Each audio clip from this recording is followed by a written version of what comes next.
L'aubergine est un légume-fruit très apprécié. On va commencer le cycle de culture. Son nom latin, c'est Solanum melangena. C'est un légume-fruit utilisé dans de nombreuses cuisines à travers le monde. Elle est originaire d'Asie, elle fait partie de la famille des Solanacées, tout comme la pomme de terre et la tomate. La plante demande une attention particulière, surtout au niveau des conditions climatiques. Il existe de nombreuses variétés d'aubergines avec différentes caractéristiques en termes de forme, de couleur et même de goût.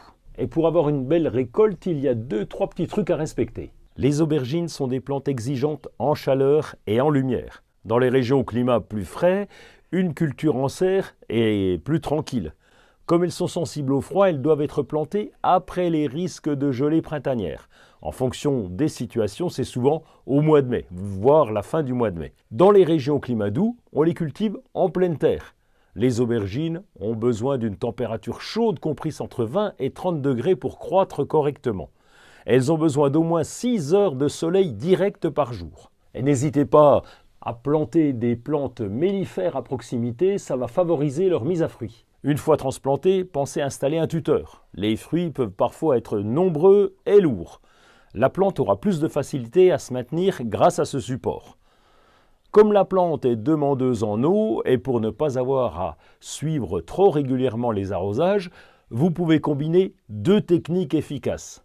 La première consiste à recouvrir le sol d'un paillage végétal de type paillettes de chanvre ou paillettes de lin comme ici, et ça va limiter l'évaporation de l'eau.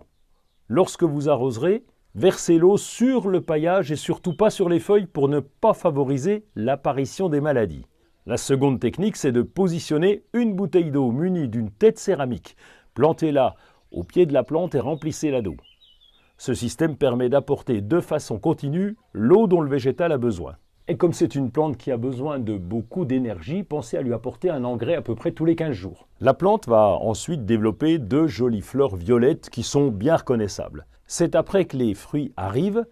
On les récolte lorsque la taille correspond à la variété cultivée et que leur peau est bien brillante. En cours de culture, surveillez les doryphores qui sont capables de grignoter les feuilles. Vous pouvez les retirer à la main. Et pour le reste, ça se passe à la cuisine, soit au barbecue, soit à la plancha.